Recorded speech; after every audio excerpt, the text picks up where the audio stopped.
Buenas tardes con todos. El día de hoy voy a exponer el trabajo del grupo 2B del curso de taller de técnicas sustentables en arquitectura. Aquí contamos con el índice donde se nos explica todos los puntos que vamos a tomar en cuenta en esta exposición.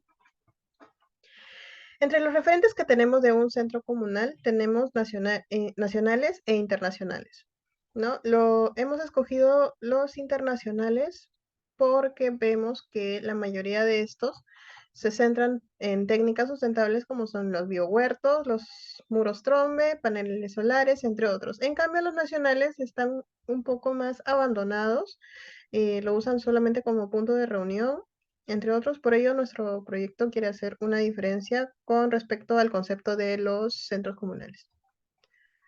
Entre las fases del proyecto tenemos como el primero es que nuestro proyecto se enfoca en un centro comunitario complementado con un biohuerto para que las personas de la zona puedan proveer y mejorar su estilo de vida.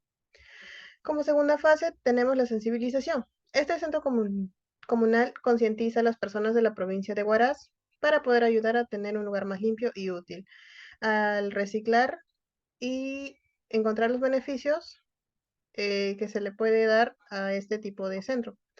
En el 3 tenemos la ejecución. La propuesta de centro comunitario se desarrolla, como ya mencioné, en la provincia de Huaraz, proyectada para la localidad de Independencia, empleando el uso de materiales que contribuyen con el bienestar de los usuarios y su entorno.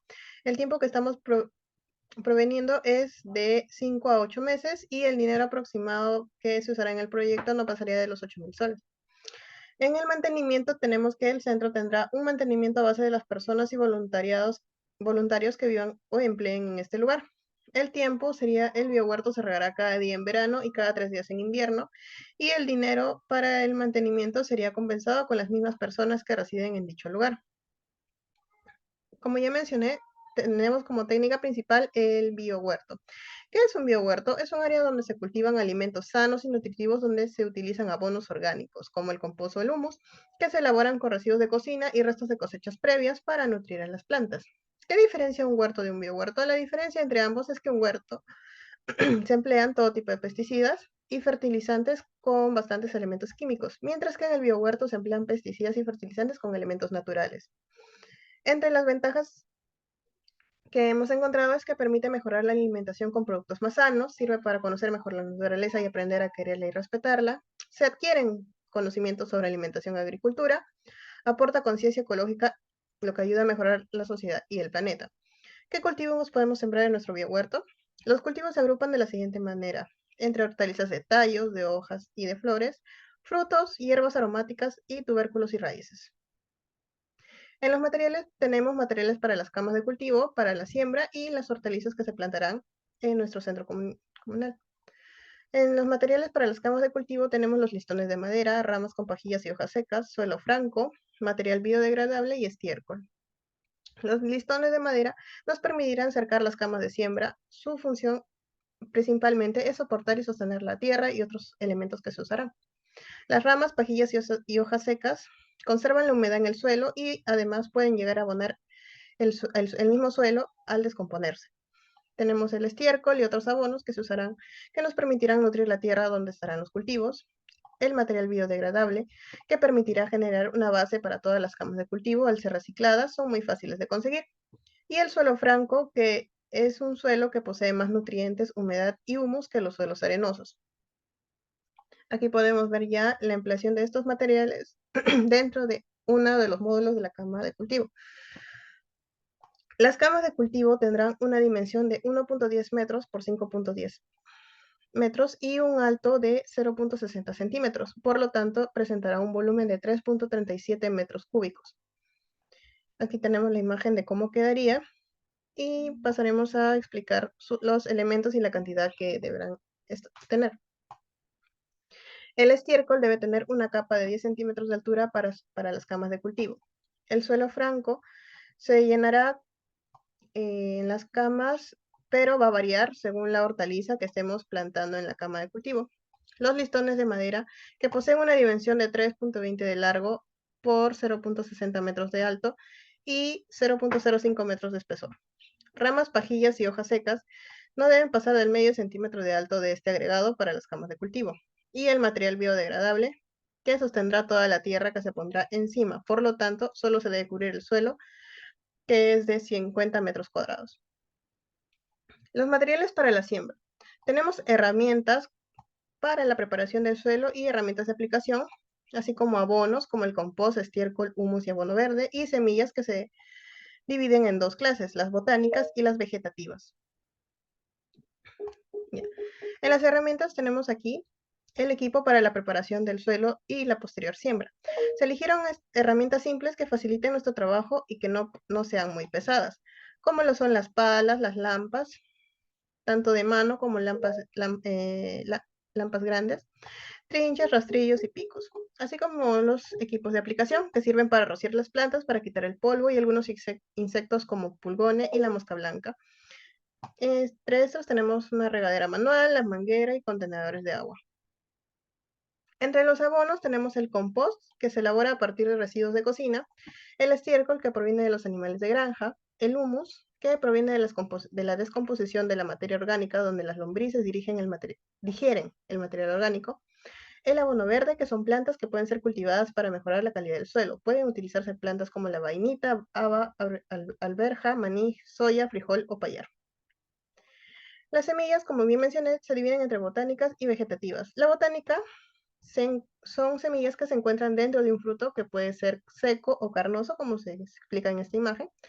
Y las vegetativas, que son semillas que no se encuentran en un fruto. Puede ser una porción de tallo, raíz u hoja y se siembra directamente, como podemos ver en esta otra imagen.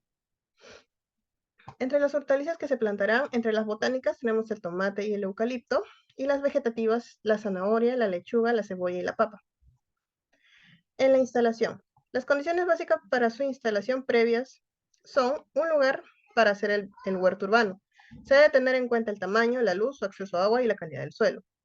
El tamaño, que es variable y se adapta a nuestras necesidades y posibilidades. La luz natural. Cualquier lugar es bueno para cultivar siempre que la luz natural llegue de manera directa y durante la mayor parte del día. El acceso a agua y calidad del suelo.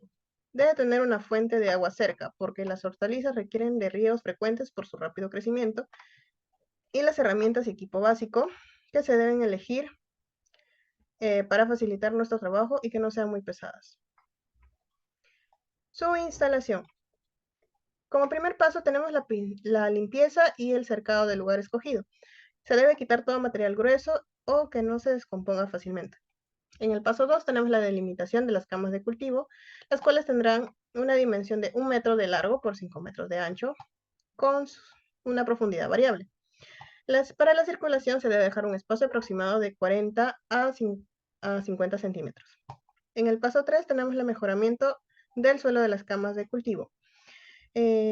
Para esto tenemos 3 técnicas, que sería el lavado de sales a base de riegos profundos, desinfectación del suelo a base de biopreparados como el purín, o abono integral como estiércol, humus, compost.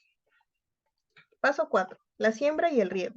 Colocamos las semillas dentro del suelo de manera indirecta en almácigos para su posterior desarrollo. Por último, agregamos agua al suelo o sustrato. El riego es una técnica que depende de varios factores como el tipo de planta, el clima, el tipo de suelo, entre otros.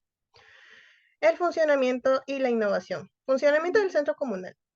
Se va a dividir en 2 niveles debido a la topografía del lugar, como podemos observar en la imagen, y tenemos aquí el ingreso. Se distribuirá en 4 módulos multifuncionales que pueden expandirse debido a su forma y distribución. Del biohuerto. Se tendrán un aproximado de 48 camas de cultivo con una posible expansión a 72 camas. 24 camillas en el nivel 1, mantenimiento por módulo 1 y 2, y 24 camillas en el nivel -1, mantenimiento por módulos 3 y 4. En la innovación tenemos muebles multifuncionales dentro de los módulos. Aquí podemos ver un ejemplo. Aquí mencionamos que el mueble se puede desplazar mediante rieles superiores e inferiores, tiene almacenamiento de colchones y otras cosas, mobiliarios desplegables usados por el comedor y zonas de estudio, almacén de juguetes, ventanas de iluminación y ventilación, mesas armables para talleres de textilería, manualidades, etc. Y el intercambio de productos, ¿no? Dentro del centro comunal se podrá intercambiar ciertos artículos por alimentos del biohuerto, debido al gran tamaño que se tendrá. Los artículos serían como libros, mantas, materiales de construcción, herramientas, otros alimentos, etc. Aquí tenemos el presupuesto, donde ponemos el detalle de lo que se está comprando, la cantidad, su costo por unidad y el costo total. En total, vemos aquí que se ha gastado 7.066.20 soles. En la planimetría, aquí podemos observar el mapa de riesgos. Nuestro centro comunal se encuentra fuera de la zona de riesgo. Las personas afectadas por el desastre podrán acudir al lugar. Su conectividad es sencillo llegar al lugar debido a la cercanía que tiene a la vía que conecta con la avenida Confraternidad, que es una vía principal. Aquí tenemos una imagen del ingreso del predio y la topografía del entorno, que tiene una pendiente del 15% y un área total de 2.550 metros cuadrados. Aquí podemos ver sectorizado por colores la vía, el área total, los módulos y el biohuerto. Tenemos también la planimetría de, por ejemplo, una olla común y las variantes que pueden tener los otros módulos, como para educación, para refugio, para conferencias, para visitas políticas o sala de reuniones. Aquí contamos con los detalles constructivos que tendría nuestro centro comunal. Y como conclusión, de parte mía, es que este proyecto nos permite cubrir la mayoría de necesidades básicas de la población ante un posible desastre, trayendo así un beneficio a la población.